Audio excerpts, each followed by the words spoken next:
Welcome to Hooper Mix TV, where we talk everything hoops. My name is Eli.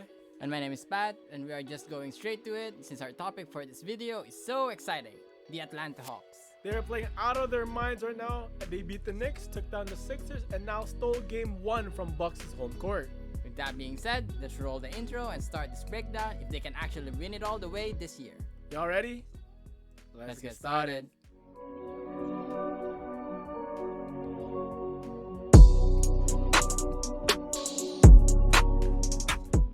When the playoff seedings were finalized, it was already surprising that the Hawks captured the 5th seed. That's right, even with that, a lot of fans still doubt them, saying they only made it to the playoffs as many stars are injured, or the East is not that strong of a conference anyways, and more. But look where we are now.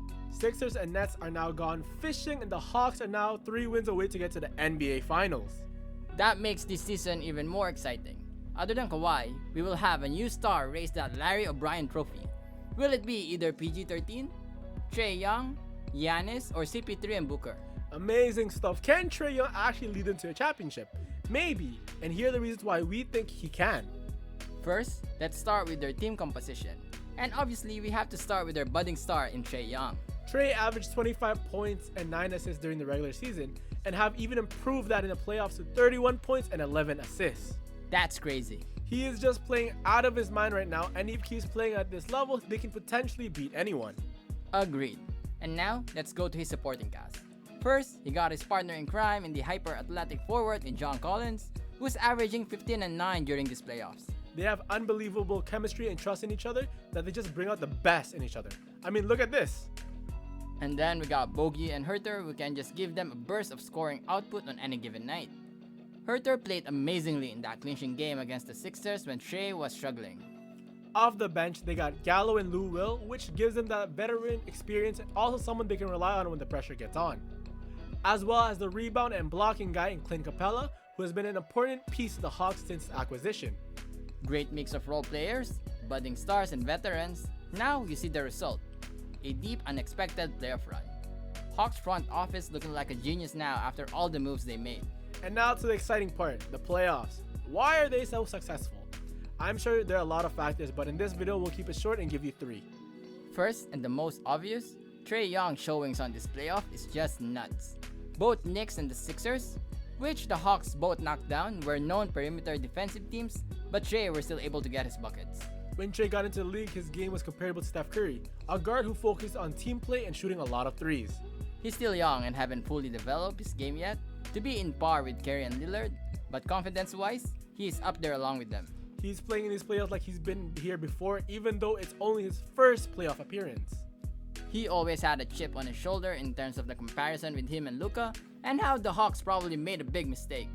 Well, no one can say that now. And second, the addition of Bogey. It was such a great move by the front office when they acquired Bogdan Bogdanovic in 2020. He was initially hurt during the season, but when he came back, you can see how the flow of the Hawks offense was better with him on the court.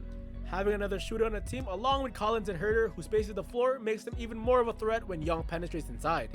Bogey did not play particularly well during the Sixers series, but was big for the Hawks against the Knicks. Even just having him on the court gives a lot of freedom for Trae Young to keep on attacking, knowing that if he needs to pass the ball to Bogey, he will be ready to shoot that 3. Last but not the least, they are having a lot of fun. They remind me of the Warriors dynasty. Not in terms of style of play, but just the joy and grace and even confidence they have. It's just so amazing to watch. That's right. Let's be honest. Even if the Knicks lost, some would say that the Knicks making it to the playoffs this year and battling against Trae was the best thing that happened to this playoffs. Why? Spike Lee is back, D-Rose playing like the real D-Rose that we know of, and Trae Young shushing the crowd at the Garden. That's what you call exciting. Exactly, and going back to Atlanta, they're such a fun team to watch in a way where you don't know what's going to happen next. There isn't a veteran appeal to them, but at the same time, they don't look reckless. And they understand that there is a goal. Plus, even if you aren't a Hawks fan or a Trae Young fan, it's great to see an underdog win, because most of his life, Trae Young has been an underdog. In school, other teams would yell and hate him. But it didn't matter because he would take tough shots on them and then bow after. Then he did this in the playoffs, and I used to be a hater of Trae Young, but right now I can't lie, I'm rooting for him to really make it to the finals. That feeling of watching someone win even after what they went through is such a good feeling, and that's why the Hawks being successful is such a treat. And that is our Atlanta Hawks breakdown of why they are so good this season. Agree or disagree with our points? Comment down below.